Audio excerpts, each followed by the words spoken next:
Muy buenas, bienvenidos un día más a Gran Vía y vamos a tener una tertulia muy interesante. Estará con nosotros Alfonso Conejo y también un representante del Partido Socialista. Vamos a comenzar el programa, como siempre, repasando las portadas de la prensa local y nacional. Ahí lo tienen, el diario El País abre con que el crimen de Barcelona eleva a un nivel insólito la violencia escolar. También lleva El País en su portada que la tragedia sin fin en el muelle de Catania es esa noticia que dice los supervivientes del peor naufragio migratorio en Europa relatan el drama. Y por último destacamos de la portada del País que Ciudadanos propone bajar el IVA cultural y subir el pan. El diario El Mundo también fotografía para ese crimen en Barcelona y dice: tengo que matar a más. Es una frase textual del alumno de 13 años que asesinó en un instituto a un maestro e hirió a 4 personas, que fue reducido por un profesor de gimnasia mientras preparaba un cóctel molotov. También lleva El Mundo en su portada que el marido de Teófila Martínez preside una de las ICAP de Rodrigo Rato Santiago Cobo. También participa en otras firmas vinculadas al ex vicepresidente. Vamos ahora con el diario ABC, ahí lo ve en fotografía para el juez Garzón y dice: el ex juez participó en 2003 en una montería organizada con todo tipo de lujos por una de las mayores constructoras implicadas en la trama de corrupción de la trama pública.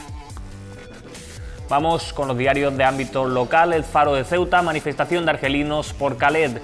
¿Qué piden? Pues piden que su compañero muerto al caer de un muro pueda ser repatriado. También destaca el Faro en su portada que Vivas busca el apoyo de Beteta hoy en Ceuta para aplicar la rebaja del IPSI. Y también destaca el Faro en su portada un accidente en la Bloc 23. Un empleado civil pierde parte de un dedo y resulta inviable su recuperación. Vamos ahora con El Pueblo de Ceuta, también fotografía para esa manifestación de argelinos y dice: medio centenar de argelinos reclaman en una marcha que los lleven a la península. Destaca El Pueblo en su portada también que un experto alerta de que la amenaza yihadista está aquí para quedarse. Y por último, Mirchandar y Jaramillo declaran hoy como imputados. Vamos con ceutaldía.com. Prohíben a una maestra de San Agustín acercarse a menos de 100 metros de varios alumnos de 3 años. Las diligencias practicadas apuntan a que meter a un niño en un cubo de basura era un método de castigo y que la denunciada también lo ataba a una silla de paseo de bebé, así como otros tratos humillantes o degradantes. Otra noticia que destacamos de ceutaldía.com es que Ciudadanos propone usar el tipo de cambio como atractivo turístico, paridad cero con el euro a 10 dirhams. Y por último, Ceuta Actualidad, unos 60 argelinos reclaman en la Plaza de los Reyes su traslado a la península. También destaca este diario que un empleado de la ULOC 23 sufre una amputación de una falange y la Asociación de Transportistas reclama más control en los accesos y el interior del puerto. Estos son los principales temas de portada que llevan hoy los diarios locales y nacionales. Enseguida, después de publicidad, vamos a estar aquí de vuelta hablando de muchos de ellos. Hasta ahora.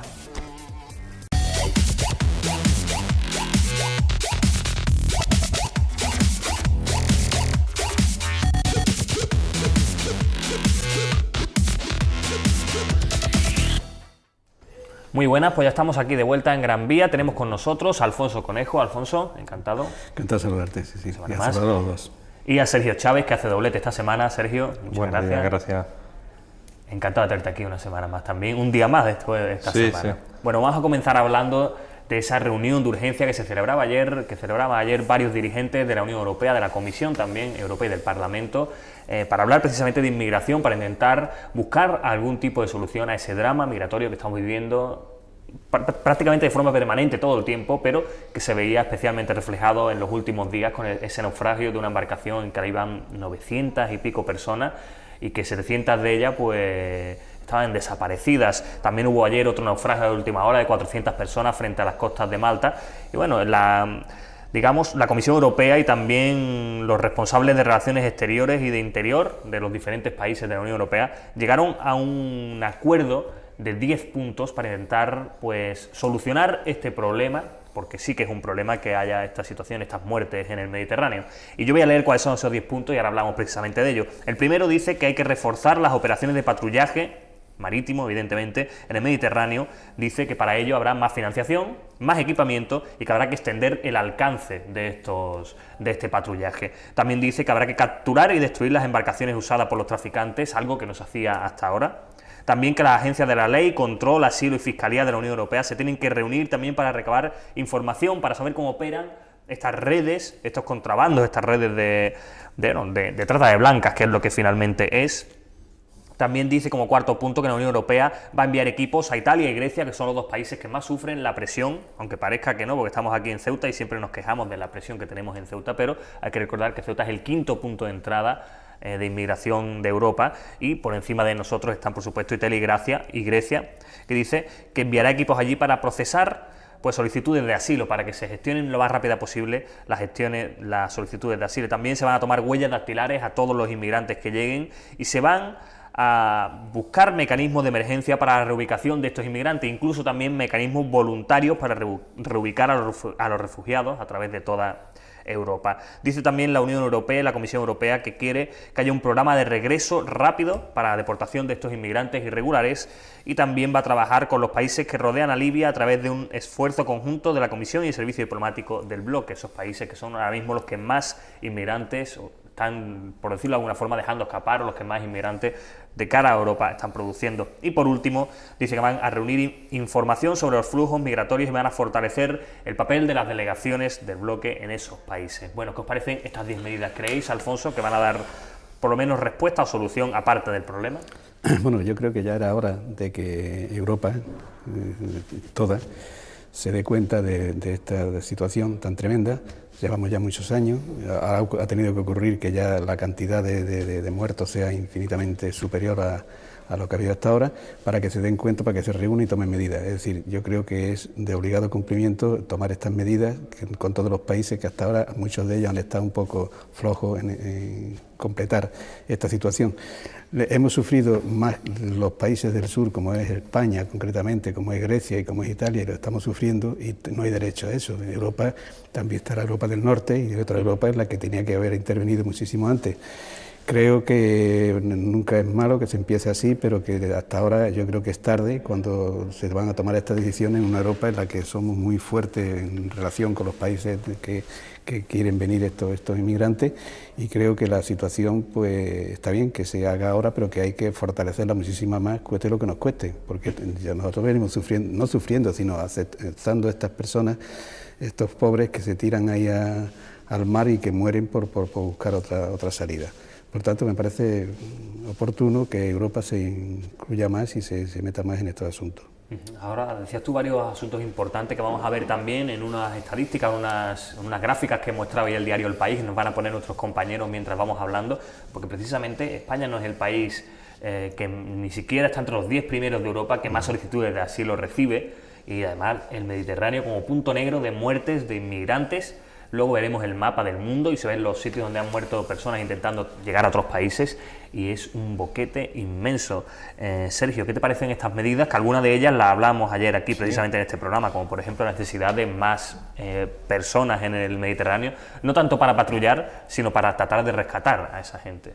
Pues precisamente desde ayer mismo, ¿no?, venía en la tertulia que tuvimos y reivindicábamos el papel de la Unión Europea, que no fuera solamente económico, sino que se viera efectivamente políticas europeas en diversos temas, ya sea fiscalidad, ya sea en política exterior, ya sea en materia de inmigración, materia de seguridad y un largo etcétera. Y aquí vemos que por fin, entre comillas, digo entre comillas, porque todos estos 10 puntos que nos has leído no es de la noche a la mañana, que tiene que tener sus vericuetos. Claro, que parece que surgió todo ayer también, claro, de pronto. Pero vamos, que por otra parte me congratulo que por desgracia tenga que pasar un asunto tan dramático como las víctimas, más de 700 víctimas con estos naufragios, pero han visto la luz por fin, creo yo, y van a tomar cartas en el asunto.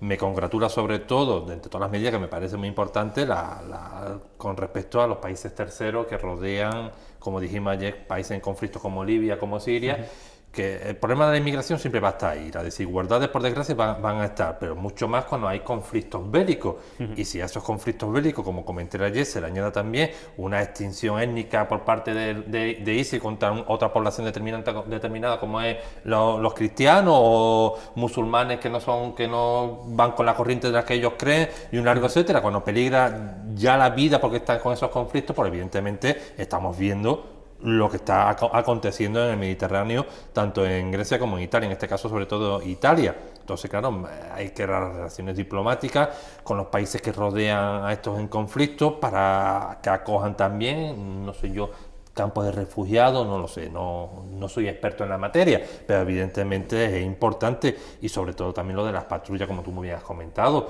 que haya más barcos patrullando esta zona del Mediterráneo para evitar efectivamente estos naufragios. Y si se produce que haya barcos cerca, yo me acuerdo también cuando 10 años, 8, de los famosos cayucos que asistían a las Canarias, y tuvo que poner carta también en el asunto, intervenir en los países, en Senegal, compañía, países donde salían estos cayucos, y efectivamente ha surtido efecto, por lo que se ve, ¿no? Que no hay esta afluencia masiva de inmigrantes en cayucos, interviniendo en estos países y evitando precisamente a través de patrulla, etcétera. Entonces sí me parece correcto. Sí, pues también muchas veces, hablando del patrullaje, se habla del rechazo de los inmigrantes, cuando, bueno, en este caso son personas que están en unas condiciones, bueno, ya veíamos 900 personas en un pesquero, necesitan más que les rechacen y les devuelvan como sea, necesitan de momento ser rescatados. Luego, una vez que les rescates y les salve la vida, ya decides qué haces con ellos, y por eso propone también, que entiendo yo que me parece una medida interesante, la Unión Europea, pues ese programa de reubicación de los refugiados, incluso lo que ellos llaman el regreso, la deportación express de inmigrantes irregulares. Claro, es la consecuencia del conflicto de estos países cercanos a nosotros, que estamos, como es Libia, como Argelia, y como todos estos países que son cercanos a nosotros, como el propio Egipto, y las decisiones que en su momento también toman los poderosos del país, como puede ser pues, los Estados Unidos, por ejemplo, en quitar a lo mejor a Gaddafi, quitar del medio a Gaddafi. No es que fuera Gaddafi un demócrata, ni mucho menos y tal, pero hombre, si quita esa cosa así, ordena por lo menos el país, sino que quita a los líderes que aguantaban un poco todo este asunto y sin embargo no apoya al país. Entonces es desorden total, y en ese desorden las criaturas buscan la vida, buscan comer, buscan vivir, buscan lo que sea, y por eso se tiran al mar a morir, porque no tienen otra alternativa. Quiere decir que es el mundo entero. Nosotros hemos hablado antes de que Europa va a tomar medidas o quiere tomar medidas como las que tú has puesto, pero ya no se trata solamente de Europa, se trata del mundo entero, de tener más influencia en todos estos asuntos, y que se pudieran intervenir más cosas para que esto no se solucione, para que esto vaya en otros términos. Pero vamos, que la culpa yo creo que es de todo el mundo, de Europa, del mundo, de que esto tenga que dar una solución, porque lo que no hay derecho tampoco a la vida es lo que está ocurriendo, que es desastroso para el mundo. Bueno, cambiamos de asunto, vamos con otro igualmente también muy grave, ese asesinato que se produjo ayer en Barcelona, en un centro educativo, en el centro Joan Fuster, un joven, un chico menor de 13 años, que bueno, mataba a una persona y hería a otras 4 con arma blanca, incluso lo paraban cuando estaba preparando un cóctel molotov, que no sé exactamente qué efectos hubiera tenido, pero seguro que positivos, evidentemente. No me quiero detener tanto en sí en los hechos que pasaron, porque no disponemos de la información evidentemente suficiente, ya además estamos viendo en los medios más o menos la reconstrucción de los hechos, pero sí en el hecho judicial de un menor de 13 años. Alfonso, fuera de cámara, precisamente hablábamos de este tema, ¿no? Y decíamos, bueno, tú proponías una cosa que a mí personalmente me parecía interesante. ¿Cómo tratamos a un menor de 13 años que la justicia dice que no es imputable siquiera? Pues sí, es verdad, pero la justicia no es inimputable, 14 años, y por tanto, pues este chico pues tendrá que ser la familia la que lo acoja, porque no, la ley, la norma no lo coge, y además hasta dónde va a llegar, ¿no? Con 13 años la verdad es que una persona pues tiene muchos cambios. Es una pena lo que ha ocurrido. ¿La causa cuál es? La verdad es que tampoco lo sabemos, es decir, qué pasa con los niños. Yo lo que sí denuncio ahora, porque lo veo y porque lo noto en la gente joven, es que este asunto de la televisión, el Google con películas desastrosas, con películas hablando mal, eso los chicos lo cogen y les influye bastante. Tú te das cuenta que un niño con 3 o 4 años que ya maneja el Google de una manera total, pues se meten en lo que a ellos les va a interesar más, les va a importar, como son las luchas, las guerras, y eso está mal. ¿Qué podemos hacer? Pues es verdad, que los padres tengan muchísimo más cuidado y que no ocurran estos casos, porque la verdad es que ocurren por estas circunstancias, porque los niños se meten en esa televisión y se influyen, la influencia de estas cosas.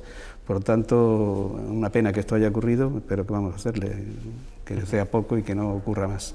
Sí, por supuesto, siempre desde el máximo respeto a la justicia. Nosotros, fuera de cámara también, Alfonso, decíamos que quizás sería interesante que se analizara cada caso de un menor concreto para ver si ese menor de verdad tiene algún tipo de responsabilidad o no y tratarlo de una forma o de otra, que no puede medirse el mismo patrón, porque evidentemente todos somos conscientes, vemos en la sociedad, vemos niños menores de 13 años, Sergio, que bueno, o niños de 13 años que evidentemente siguen siendo niños, y otros de 13 años que son perfectamente responsables de sus actos. No responsables, pero sí quizá conscientes.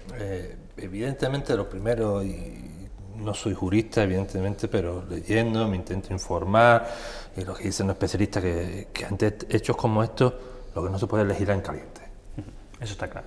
Y tampoco poner la ley que la hagan o la dicten las personas que, tristemente, las familias ahora mismo de este proceso les soltarán barbaridades por la boca al ver que este niño menor de 13 años pues no va a ir a prisión, evidentemente.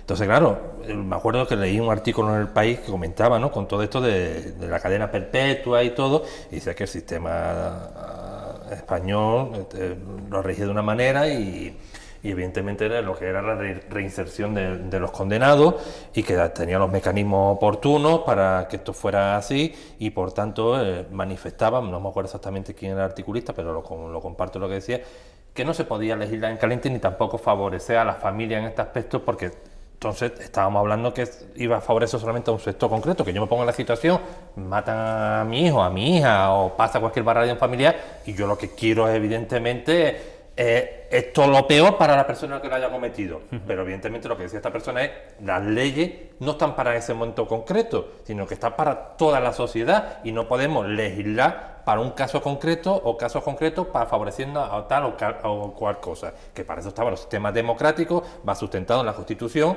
para poder legislar de una manera correcta. Yo lo que no quiero es vivir en un país como hemos visto en Estados Unidos, en niños vestidos con el mono presidiario de naranja, con de 10 años, por ejemplo, o que van a la silla de ruedas con 12 o 13 años, o disminuidos con una discapacidad psíquica inferior y están juzgados como una persona normal y corriente. Entonces, claro, yo no quiero ver ese extremismo. Y entonces, claro, por una parte, yo me siento afectado porque mi vida ha sido siempre la docencia. Tú eres docente. Claro, entonces yo me veo en esta situación y evidentemente es un hecho hechos lejanos que tú ves acontecidos en otros países, sobre todo en Estados Unidos, en el que evidentemente la mentalidad allí es distinta, allí portan armas, allí la mentalidad con respecto a las armas, pero también lo que digo yo, que una pistola no mata por sí sola, sino quien mata a la persona que la porta. Entonces, claro, es la cultura que se ejerce sobre estas personas, y los centros educativos están para formar, no están para educar. Educar está en la familia. Entonces también el control que tiene que tener la familia con respecto a sus hijos, a esos menores, de lo que ven, cómo lo llevan a cabo y un largo etcétera. Y entonces tú estás viendo también, porque esta mañana he escuchado por la radio, que podía ser una locura transitoria en ese momento, pero te vas leyendo y dices: no, mire usted que con el que han matado o ha disparado, que era una ballesta la hizo él. La está haciendo que es una ballesta que la ha hecho entonces, mira, no, locura transitoria no es de que tú pillas un momento una botella y la lanzas porque te ves de una manera u otra. Un arrebato en este caso. Claro, sino que lo está haciendo y la fabricando poco a poco. Entonces, claro, tú ves una serie de cuestiones. ¿Qué hacemos con esto? Bueno, pues ahora está en tratamiento psiquiátrico, están los psicólogos, psiquiatras mirando a este niño, a ver de dónde ha podido surgir todo esto. Pero es que, vuelvo a insistir, yo vuelvo a decir que las leyes no están para hacerlas en momentos puntuales como en estos casos. Y vuelvo a insistir, yo me pongo en una situación como por ejemplo el Martes de Castillo y un largo etcétera que han ocurrido, pero es que tenemos que sustentar toda la sociedad en este caso, y un menor sigue siendo un menor. No, eso está bastante claro. No sé si querías añadir algo. Sí, solamente añadir que es lo que está diciendo, que yo efectivamente lo corroboro.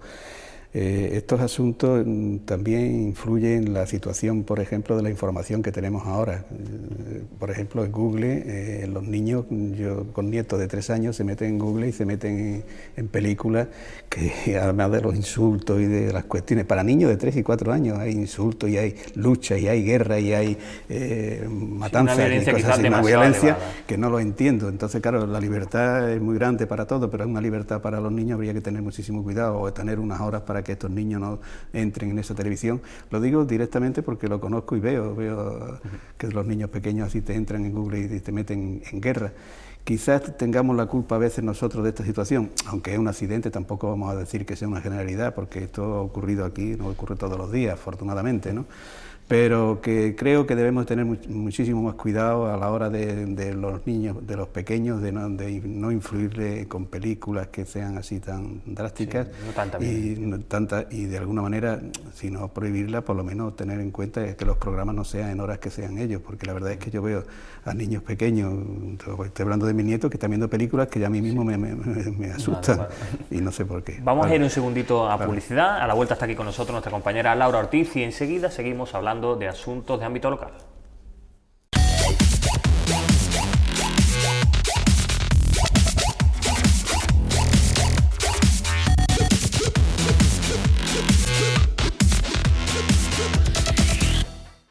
Pues muchas gracias por aguantar este segundito de publicidad. Ya estamos aquí y vamos con Laura Ortiz para conocer todas las noticias de Ceuta. Laura, ¿cómo va el día?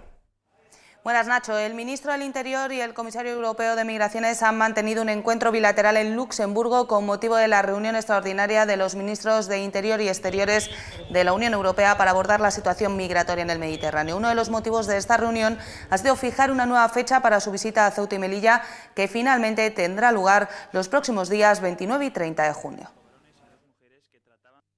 Pues precisamente el presidente de la ciudad se ha referido a la tragedia ocurrida en aguas del Mediterráneo y ha asegurado que el fenómeno migratorio no puede abordarse por los países en solitario, sino que debe hacerse de forma global, colaborando con los países de origen y actuando para perseguir a las mafias.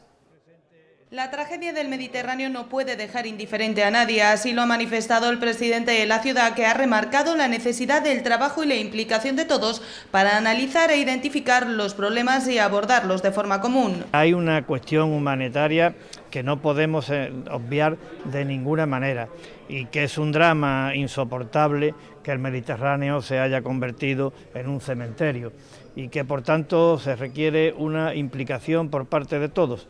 Una implicación identificando dónde están los verdaderos problemas. Vivas ha destacado la necesidad de trabajar en los países de origen y tránsito de los inmigrantes para crear las condiciones adecuadas para el desarrollo de una vida digna. Pero todos a una para tratar de colaborar de manera efectiva con los países de origen o tránsito de la migración.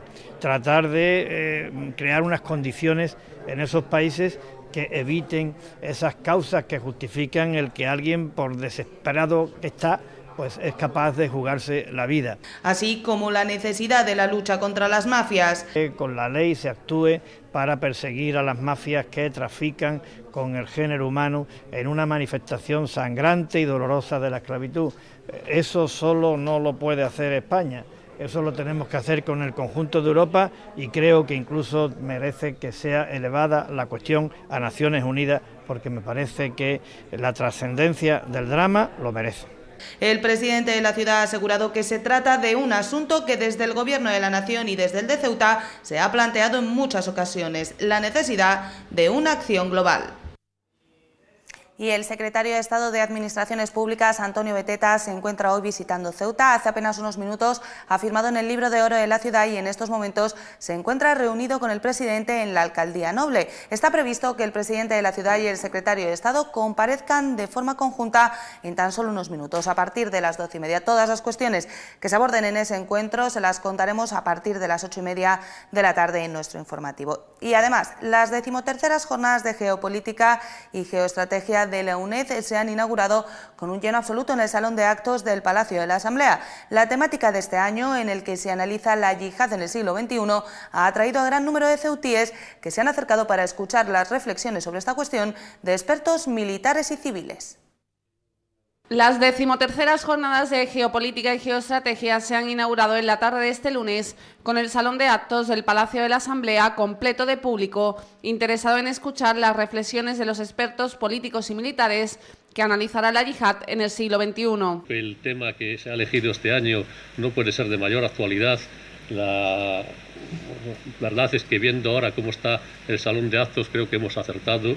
Es un tema que está en la prensa, está en la sociedad, estamos todos y yo creo que con la representación que hemos traído de conferenciantes vamos a aprender mucho durante estos días. El director de las jornadas, el profesor de Relaciones Internacionales de la UNED, Carlos Echevarría, ha destacado que, como cada año, se ha tratado de abordar una temática de actualidad. Destacar que, como en las 12 ocasiones anteriores, Siempre se han tratado temas de actualidad que incluso la propia evolución de la realidad pone aún más de actualidad los objetos de estudio y que disfrutaremos todos de la reflexión, del intercambio y de la magnífica ciudad autónoma de Ceuta. Precisamente Echeverría ha sido el encargado de cerrar las conferencias en la jornada de este lunes, abordando la envergadura de la amenaza yihadista. La conferencia inaugural ha corrido a cargo del coronel de Infantería de Marina, Enrique Fojón Lagoa, que ha analizado el contexto estratégico y su impacto en la seguridad y la defensa de España. Este martes será el turno del general de brigada Juan Sánchez Gamboa, que analizará la importancia de la inteligencia, las respuestas y las limitaciones ante este fenómeno, y del catedrático de Psicología de la Universidad de Granada, Humberto Trujillo, que abordará las claves psicosociales de la respuesta a la radicalización y el reclutamiento yihadista en Europa.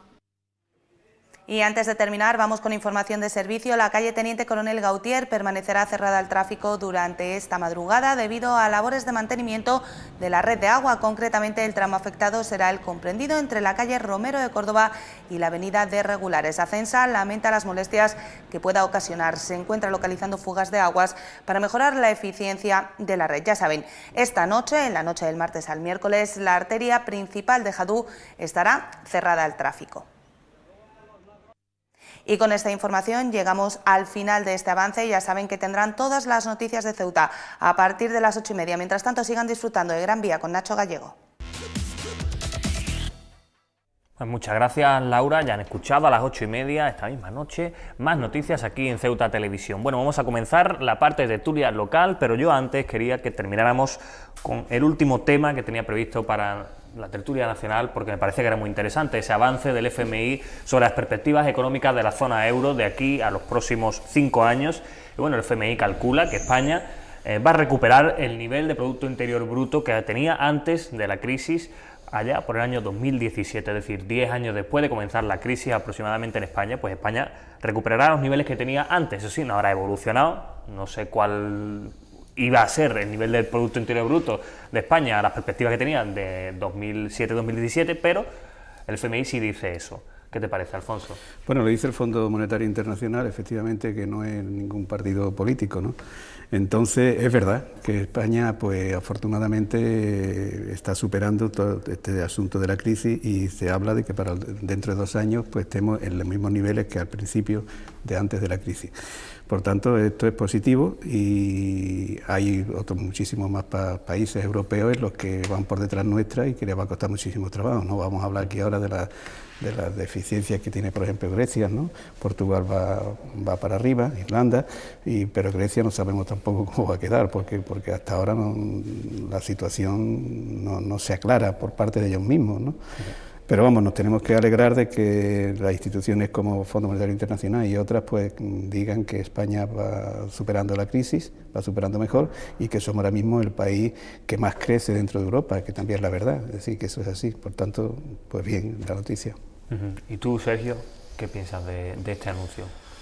Bueno, el Fondo Monetario Internacional viene hasta ahora las balanzas, las estadísticas oportunas, nos dice que para 2017 ni me lo creo ni no me lo creo, o sea que ahí lo dejo, pues vamos, me parece un dato positivo, pero a mí lo que me preocupa es en qué condiciones, las mismas que cuando empezamos la crisis o distintas. De momento el Fondo Monetario Internacional sí dice que el nivel de paro de España al año 2020, que es lo máximo que se atreve a pronosticar, estará en torno al 20%, eso no bajará mucho, un 4% desde ahora hasta 2020. Se viene ahí, ¿no? Por decir, no soy tampoco economista, que me gusta informarme, dice que el Producto Interior Bruto tiene que estar a partir de 2,3, 2,5 puntos para empezar a generar un empleo estable, a partir de 3, y pico, que cuando teníamos la mayor ventaja, ¿no?, que teníamos en su momento, el pleno empleo, un largo etcétera, ¿no? Pero bueno, también lo mismo, en aquella época un minorista era considerado como el menor dentro de los trabajadores, que menos ganaba, y hoy en día ya el minorista es como un dios, y nos encontramos ya con los 500 o 600 euristas. Entonces, claro, por eso he dicho en qué condiciones nos encontramos con el 2017 con respecto a antes de la crisis. Entonces, claro, me parece positivo, si eso dice el Fondo Monetario, pero esto hemos sufrido un coste brutal, los trabajadores aquí en España, en la situación en la que teníamos antes, con la que nos vamos a encontrar ahora o no estamos encontrando ahora mismo. Bueno, vamos a pasar ahora ya sí al ámbito local, vamos a seguir hablando, empezamos hablando de inmigración y vamos a comenzar también a hablar en términos locales de inmigración. Ayer había una manifestación de argelinos, en torno a 50, que se movilizaban, pasaban por el Palacio de la Asamblea, iban también a la Plaza de los Reyes y en principio lo que reclamaban era la repatriación del cuerpo fallecido de su compañero Khaled, que el sábado, como ya saben, se caía en una valla en el puerto cuando intentaba acceder a un barco y fallecía. Ellos piden que que el cuerpo lo trasladen a Argelia para que pueda estar con su familia y lo puedan enterrar. Ya de paso también pues piden su propio traslado a la península, evidentemente, Alfonso. Bueno, sí, es un efecto efectivamente por parte de nuestro país de la libertad de expresión, con todas las personas, que incluso estas mismas personas que están recluidas, vamos a decirlo así, en un centro, porque adolecen de documentación necesaria y están aquí pues en este momento ilegalmente, viendo las posibilidades de que se solucione su asunto. Por tanto, ellos se reclaman, ellos se reúnen, como la libertad que tenemos todos los españoles, y dicen sus dificultades. Cogen un momento oportuno, que es lo que ocurrió, la desgracia que ocurrió con uno de ellos por un accidente, y también lo reivindican. Pero bueno, es un movimiento normal de estas personas que reclaman el paso a la península o a otros países, y que eso es lo que ayer se produjo.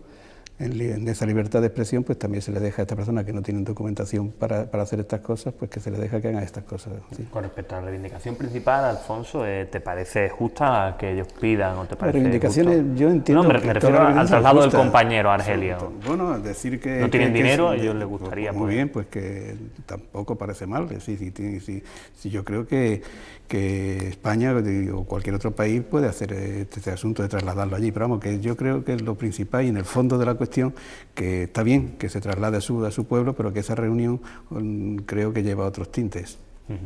Sergio, ¿cómo ves tú este asunto? ¿Compartes con Alfonso, que cree que la reivindicación era más para pedir el traslado a la península? Me remito a lo que dije anteriormente en el anterior programa, que no quiero para mí, lo que no quiero para mí no lo quiero para los demás, y por tanto, si yo me encuentro en la circunstancia o algún familiar mío en un tercer país, pues me gustaría tenerlo, ¿no? Saber un sitio donde poder llorarlo, donde poder ubicarlo y un largo etcétera. Evidentemente, si dice que han podido contactar con la familia, o sea que no estamos hablando de una persona que no se haya podido contactar con la familia, entonces por tanto nos daría lugar a hacer repatriación porque no sabríamos dónde ubicarlo. Sí, llevarlo. Entonces, claro, en este caso dice que sí, que los familiares se han puesto en contacto y ya es cuestión del Ministerio de Exterior, consultar con la embajada oportuna, en este caso la Argelia, y llegar al acuerdo para trasladar este cuerpo. O sea que por esa parte no creo yo que sea una reivindicación. Sí, en principio el mayor problema que tenían era el económico, pero como tú dices, si intervienen los ministerios, intervienen las fuerzas oportunas, se puede... la familia en contacto y todo eso, me imagino yo que se podrá llegar a ese acuerdo de esa repatriación. Y por otro lado, con respecto a los traslados en la península, aquí nos volvemos a encontrar con la piedra de siempre, de Ceuta, Melilla, con respecto al tema de la inmigración, que me imagino que le chocarán. Nosotros los ceutíes estamos acostumbrados, entre comillas, a estas especificidades que sufrimos, padecemos, disfrutamos los ceutíes y melillenses, pero el resto, cuando llegan aquí, que ven que es territorio español, que para todo es España, pero para otras circunstancias, entre comillas, se ven entre comillas, con respecto al inmigrante, que dicen, bueno, si yo me encontrarán en Algeciras, podría estar recorriendo todo el territorio nacional peninsular, pero aquí en cambio tengo que cruzar el charco, pero no me deja, no me permite, estoy aquí en el CETI. Entonces están esas circunstancias excepcionales con respecto a lo que ocurre en materia de inmigración, y lo estuvimos viendo con respecto a los sirios, ¿no? Las manifestaciones que tuvieron durante creo que medio año en la Plaza de los Reyes, reivindicando pedir el asilo y poder desplazarse a la península. Entonces, con respecto al tema del asilo, otro tanto de lo mismo, que me imagino yo, poniéndome en su lugar, en su pellejo, que pensarán lo que yo aquí he manifestado, ¿no? Ver que el tiempo se va alargando, la estancia en el CETI, y ven que no hay ningún progreso, que tardan mucho tiempo esos trámites. Claro. Entonces, claro, que sería distinto que se hubieran cruzado por cualquier medio hacia la península y estas circunstancias no las estarían padeciendo, sino que sería otra. Entonces, claro, nos encontramos con esta circunstancia con respecto al tema de la inmigración, que vuelvo a decir, vuelvo a comentar, que la Unión Europea no puede seguir mirando hacia otro lado, que lo hemos estado viendo a lo largo de la historia del tema de la inmigración, con distintos hechos puntuales que ha ocurrido en Ceuta y otro tanto en Melilla, Y yo me hago preguntas al aire como, por ejemplo, ¿qué hubiera pasado si ese barco de, por desgracia, de 700, 900 personas no hubiera sido un barco, sino un salto masivo como ha pasado en otras ocasiones, y si hubieran saltado todos? 1.500, 2.000 personas. Estamos hablando de un territorio de 22 kilómetros cuadrados. Sí, y la tenemos superficie, capacidad real la superficie para asumir, que es la que es. Entonces, claro, ¿qué pasa? Tenemos 3.000, 4.000 personas más en una situación irregular. El CETI no puede albergar a eso. Estamos hablando también del territorio de Ceuta, que él comprende lo que comprende. Entonces, claro, yo vuelvo a decir, insistir, la inmigración es un, ¿cómo podemos llamarlo sin herir susceptibilidades?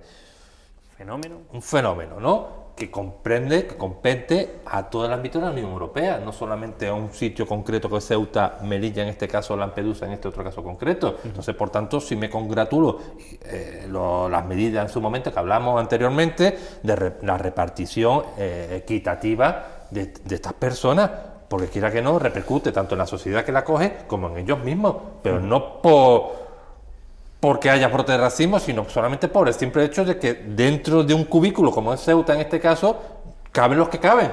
Sí, sería una y podemos tener nuestra sobrepoblación. cuota de solidaridad, lo que no podemos tener una cuota excesiva, porque al final, quieras que no, el roce en sitio cerrado lleva al conflicto, si no hay herramientas concretas o oportunas para poder atenderla con todas las necesidades.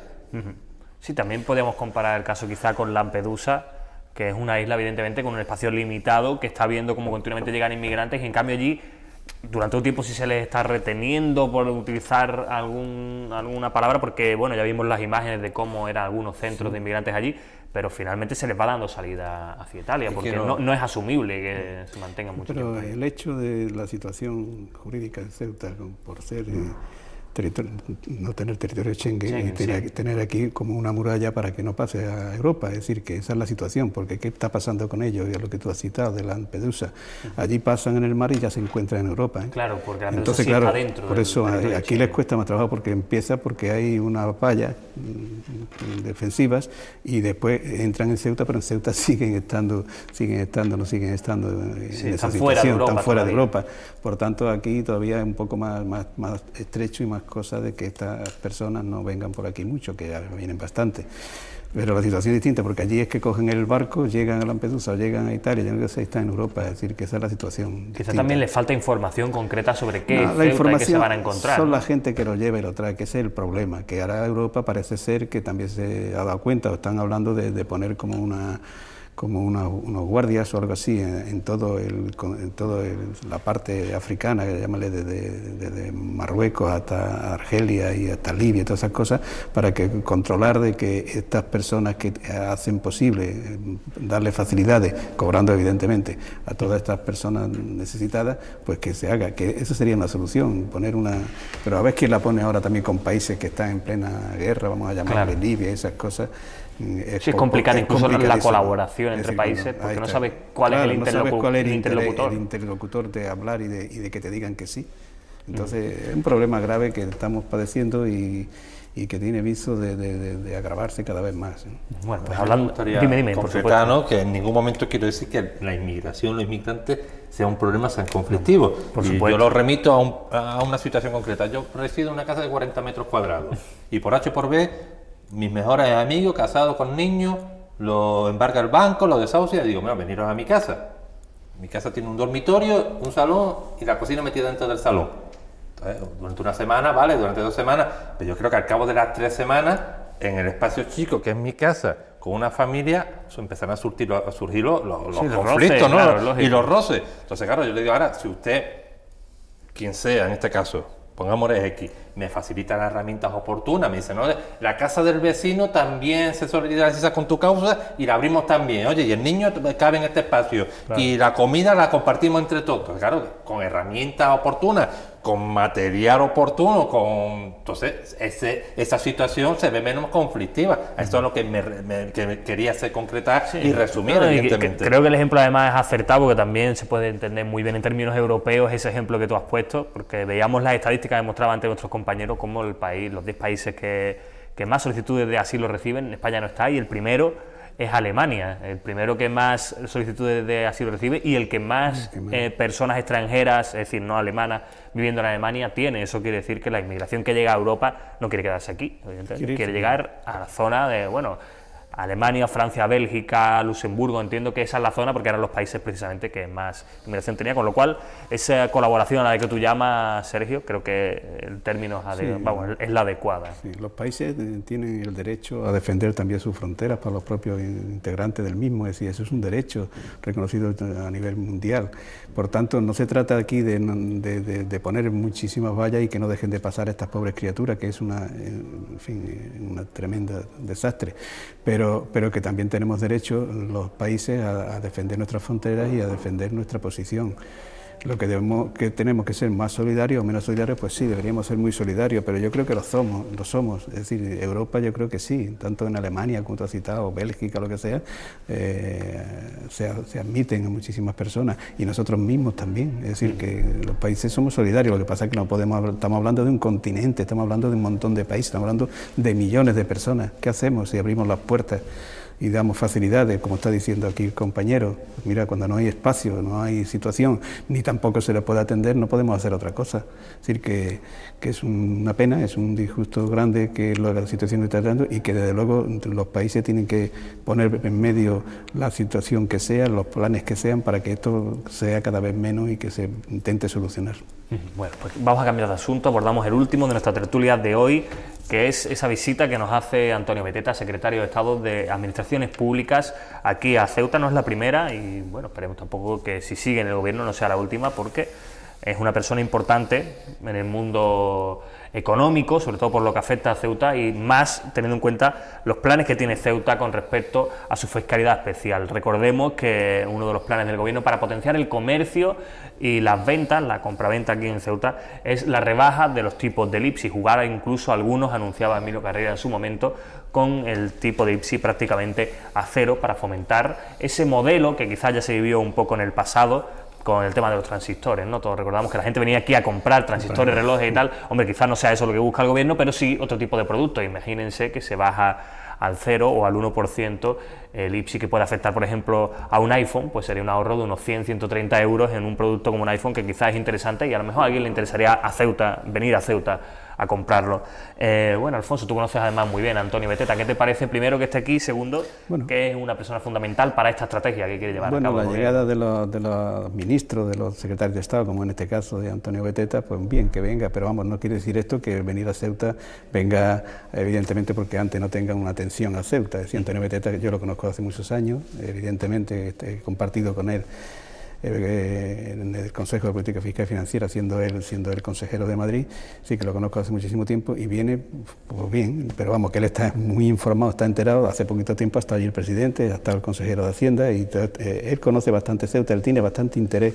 Hay personas que tienen muchísimo interés en Ceuta, le llama la atención, y él ha venido más veces y conoce Ceuta y conoce la situación. Por tanto, viene, y hablando sobre el tema del ISI, que yo creo que el presidente lo que le va a pedir es que para rebajar unos tipos en el ISI, unos tipos de mercancías, le va a pedir la compensación. Nosotros tenemos que saber que Ceuta está compensada a través de los presupuestos generales del Estado para la compensación del ISI, que son bastantes millones de euros. Y entonces, 35. Este año 35 ha ido millones es una de estas, años, pero no que son los déficits porque no hemos aumentado, porque el ISI cuando aumentábamos no hacía falta, pero al ir rebajando el ISI, no el ISI, sino las compras, pues entonces hay que hacer esta postura. Y el presidente lo que pretende es que para rebajar la cuota de algunos productos llamativos para que venga más la gente aquí, por lo que trata es decir que le compense esa situación, que me parece que habla de unos 7 millones de euros más para compensar. Antonio Beteta, el secretario de Estado, pues tomará nota, ya lo sabe él, esto no se hace hoy aquí, sino ya ha habido reuniones en las que se sabe, está viendo esa posibilidad de esa compensación sea mayor, y posiblemente los otros presupuestos del año que viene pues puedan ser así. Es decir, que esto es una situación que esperemos que se solucione, vamos, que se vea, que haga bien. Sergio. Bueno, pues con respecto a las medidas anunciadas, yo no voy a entrar a polemizar si el momento era el adecuado, cuando han estado gobernando ya el tiempo que llevan gobernando, etcétera. Yo sí me congratulo, siempre lo he dicho y aquí siempre me he manifestado, me da igual de qué partido provenga, de cualquier medida que sea para favorecer la economía de nuestra ciudad y así aumentar el empleo. Bienvenido sea, me da exactamente igual de dónde venga, siempre que sea favorable y se repercuta evidentemente en esas tasas de paro tan alarmantes que tenemos en nuestra ciudad. Ahora bien, yo soy de la idea que ojalá estas subvenciones, estas compensaciones que recibimos del Estado nunca se llevaran a efecto, porque la retribución que obtuviéramos entre la ciudad sería lo suficientemente importante para que no dependa del Estado. Entonces, ojalá llegue ese momento alguna vez, si podemos llegar a contemplarlo, de que lleguemos a ese punto.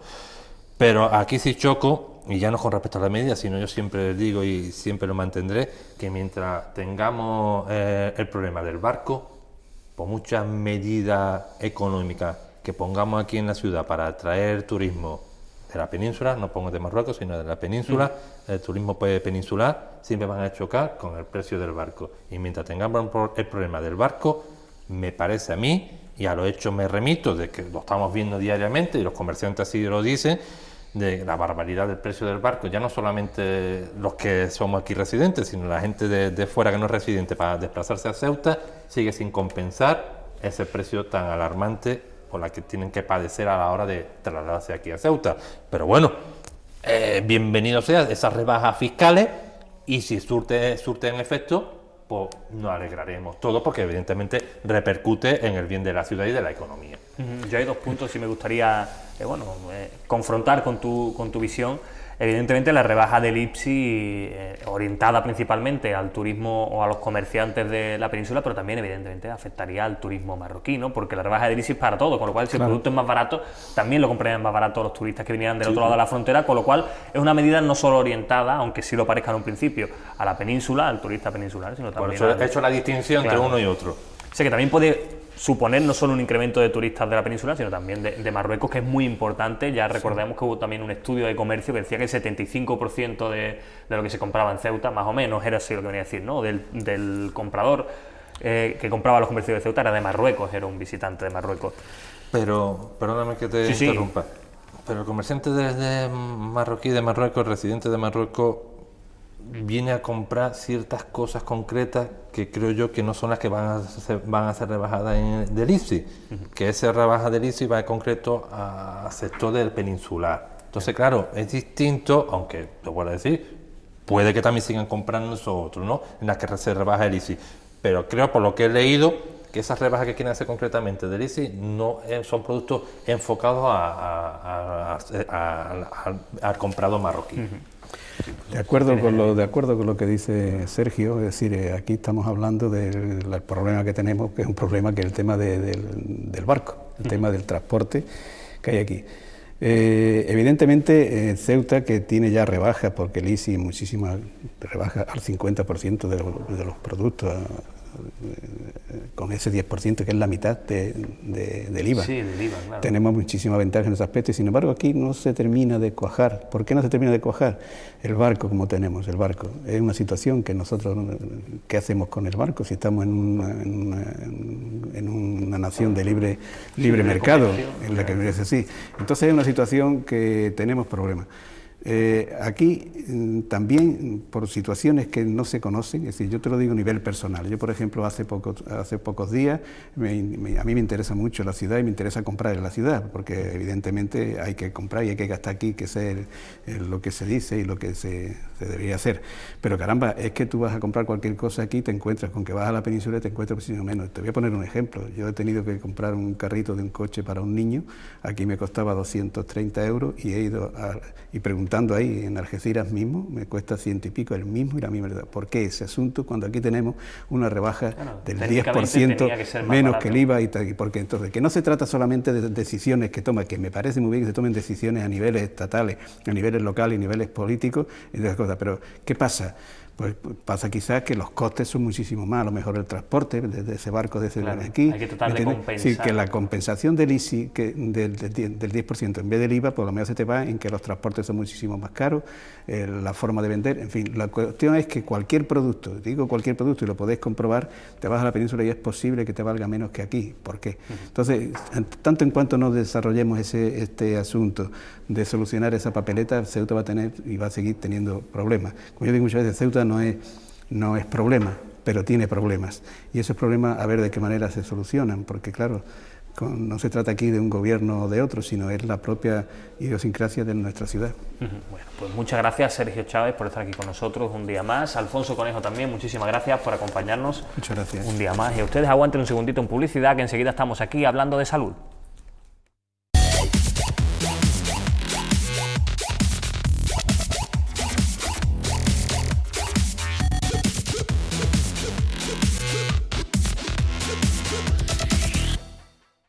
Pues ya estamos aquí de vuelta, muchas gracias por aguantar estos segunditos de publicidad. Estamos con Alfredo Izquierdo. Alfredo, ¿qué tal? Bienvenido una semana más. Muchas gracias por acompañarnos, que sabemos que un placer, que las semanas son ajetreadas, pero te agradecemos que estés aquí con nosotros. Hoy vamos a hablar de la última entrevista que le hiciste al director territorial de Ingesa, a Fernando Pérez Padilla, que vamos a ver enseguida un trozo. ¿Qué tal es Fernando Pérez Padilla como director de Ingesa? Tú que has conocido varios. Bueno, pues un director que llegó a Ingesa, pues como todos llegan, sin conocer un poco lo que es la administración, la gestión. Gestionar una gran empresa como Ingesa no es lo mismo que ser médico de tu especialidad, ¿no? De 0 a 61, como estaba Fernando, o cualquier otro tipo. Todos llegan ahí y todos tienen que...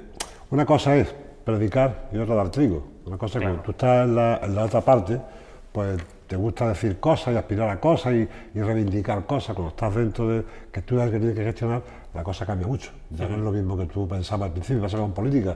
La oposición dice 1000 barbaridades del gobierno, pero cuando se sientan en el banco azul empiezan a reflexionar y dicen, coño, ya lo que hemos dicho al principio no se puede... es más complicado. No se puede llevar a cabo, ya esto hay que cambiar un poco el discurso, ¿no?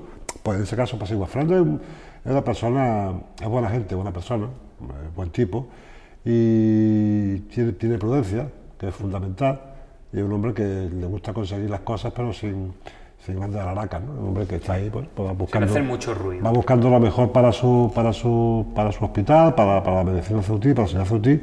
Yo creo que como todos los directores territoriales que han estado aquí, todos han aspirado a que Ceuta pues goce de lo mejor que podamos tener. Otra cosa es que se consiga plenamente o no, pero lo que se tiende aquí, yo siempre lo hablo con todos los que han pasado por la dirección general, para la dirección territorial, y es aspirar a que la sanidad ceutí, al estar fuera de la península, que siempre hemos comentado el tema ese, pues tenga una serie de requisitos que la península, mejor hospitales comarcales de la misma categoría que el de Ceuta, pues tengan menos cosas que nosotros, porque ellos al fin y al cabo un desplazamiento lo pueden hacer por carretera en cuestión de minutos a horas, ¿no? Nosotros aquí en Ceuta, cualquier cosa grave que ocurra, no tengamos preparación con dispositivos en un hospital, una vida se nos puede ir, porque aunque tenemos un helicóptero sanitario 24 horas, pero el hospital tiene que estar dotado, y de hecho tiene cosas el hospital que no debería tener. Claro, que no tienen la mayoría de hospitales, ¿no? Un comarcal no debe tener, pero sin embargo, las tiene que tener por estar fuera de la península, y todavía falta de muchas más cosas, ¿no? Por ejemplo, la cirugía cardíaca, que Ceuta no tiene.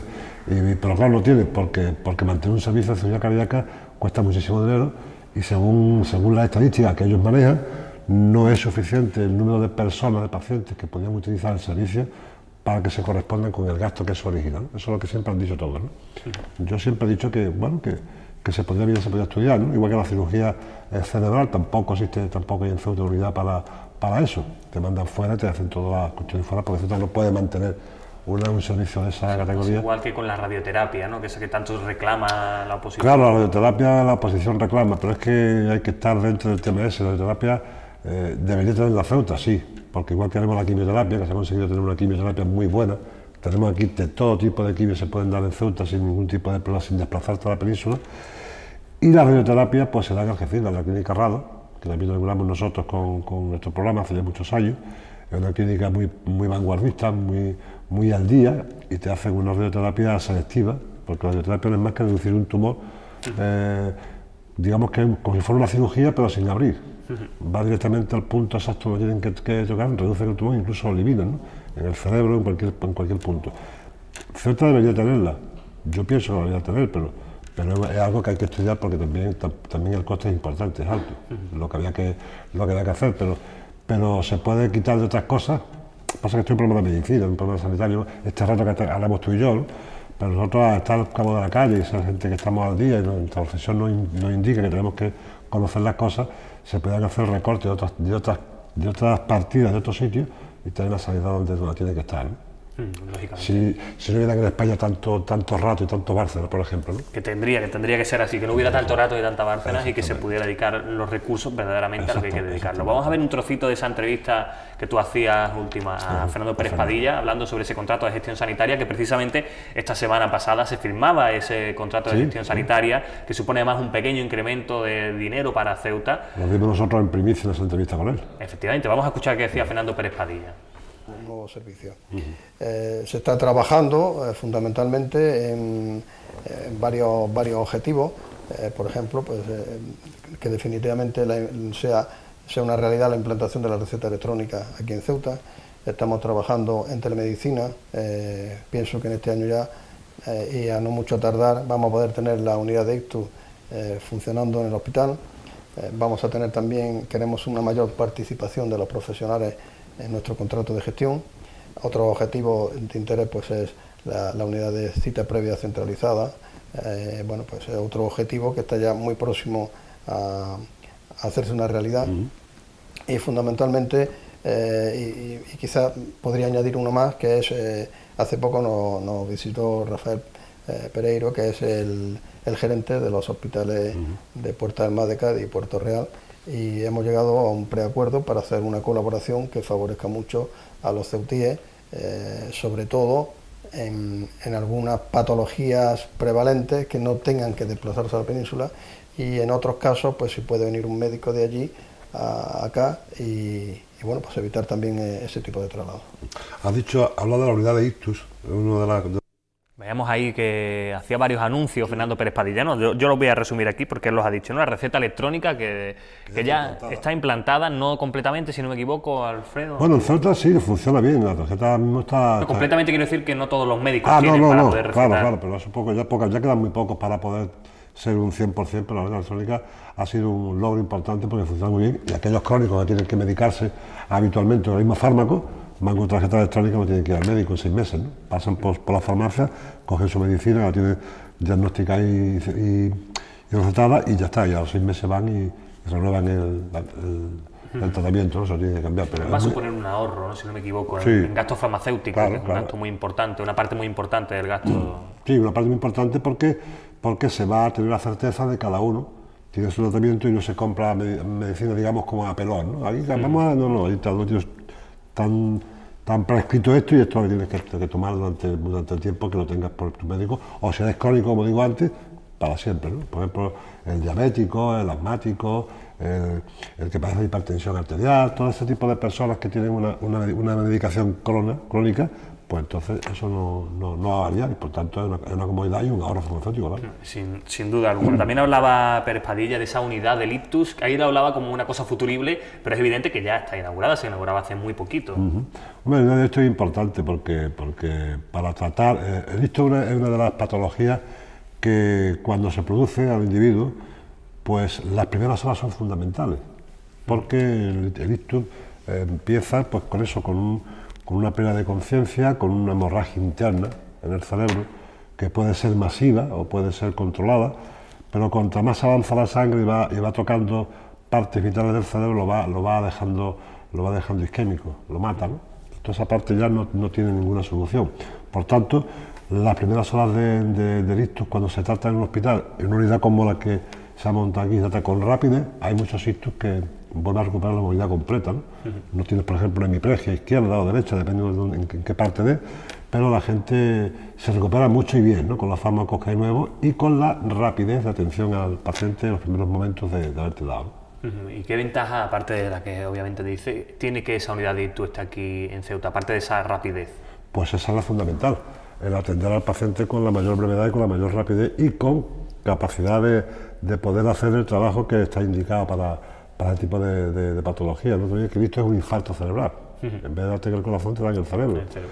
Y claro, esa arteria que ha roto, esas arterias que ha roto, la sangre fluye la sangre con absoluta libertad por todo el cerebro, y todo lo que toca lo destruye y además no tiene ninguna solución. Si te toca la vista te deja ciego, te toca cualquier órgano vital, cualquier nervio, te deja esa hemiplejia que te deja de por vida, ¿no? Aunque tengas que rehabilitarte. Unidad de esto es importante por eso, por la respuesta que recibe. Sí, lógicamente. También hablaba Fernando Pérez Padilla de la mayor participación de los profesionales en ese contrato de gestión sanitaria que se firmaba, que además se firmaba hace muy poco. ¿Mayor participación es que antes no la tenían, Alfredo?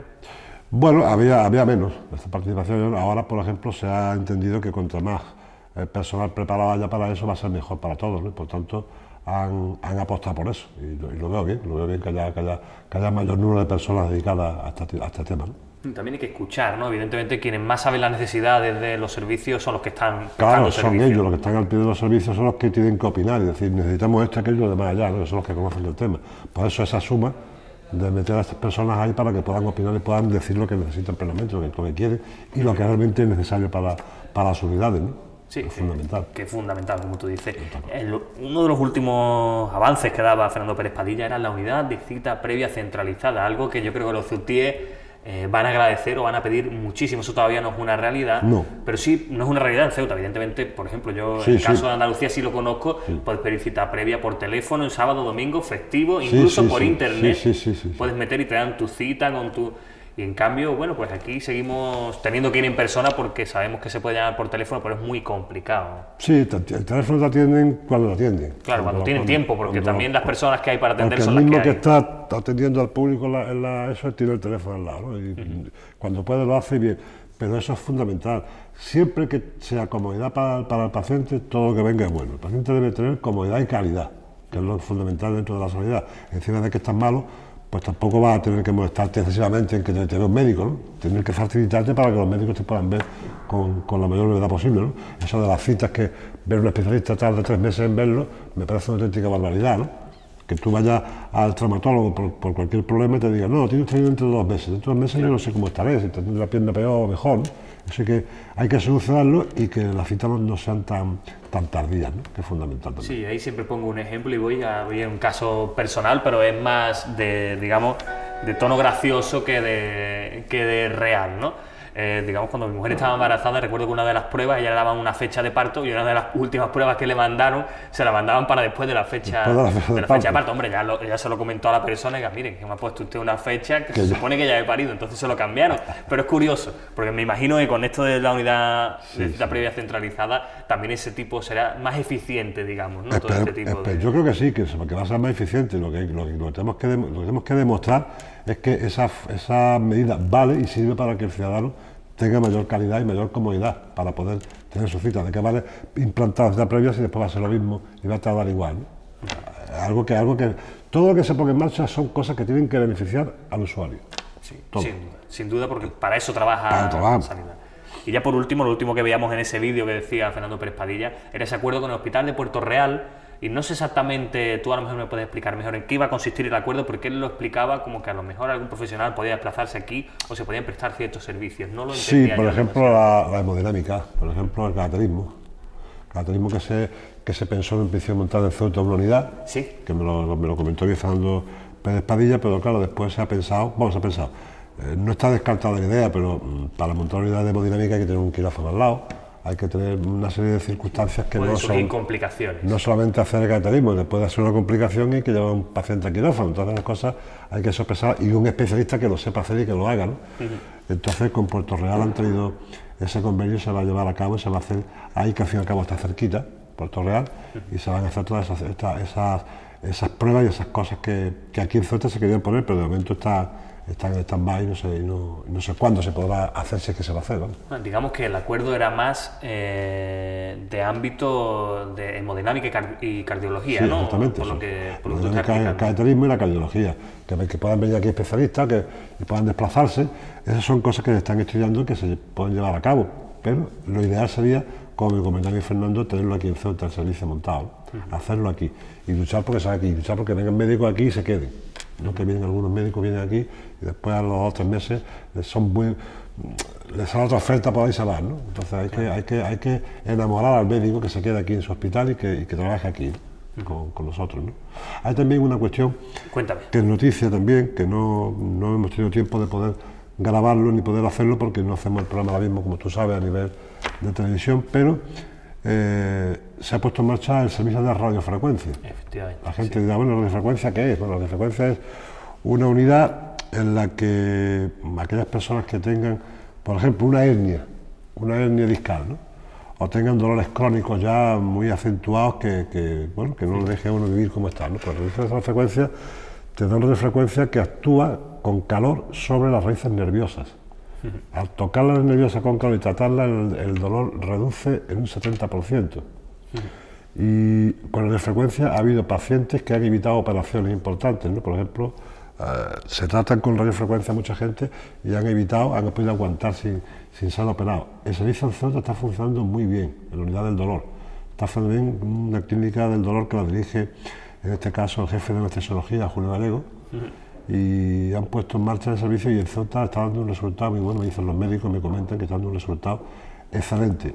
Y como eso, ojalá podamos ir contando que Ceuta va sumando mayores unidades de servicio a nuestro hospital, porque el hospital es grande y preparado está para poder tener muchas más cosas. Hace falta que se pongan, hace falta dinero y hace falta especialistas que puedan hacerse cargo de estas unidades que son tan sofisticadas dentro de la medicina. Sí, como tú has dicho, especialistas preparados que sepan perfectamente de qué estamos hablando. Bueno, Alfonso, pues con esto Alfredo, perdóname, te he dicho Alfonso, madre mía. Porque estaba hablando con Alfonso antes. Claro, y me he confundido yo, claro, hemos tenido a Alfonso Conejo aquí de invitado y me he confundido. Nombre de santo es también. Sí, bueno, pero Alfredo, que está aquí con nosotros, nos gusta más ese nombre. Como estamos aquí, pues hay que decirlo. Alfredo, muchísimas gracias por acompañarnos un día más, por desgranarnos un poco esa pequeña entrevista que hiciste con... Bueno, sí, la entrevista fue extensa, nosotros hemos mostrado un trocito pequeño en el que se avanzaban algunas cosas. Y además contaremos aquí los martes, si Dios quiere, contaremos cosas de la medicina, aparte de los programas que tenemos preparados y estamos buscando cosas, pues contaremos también alguna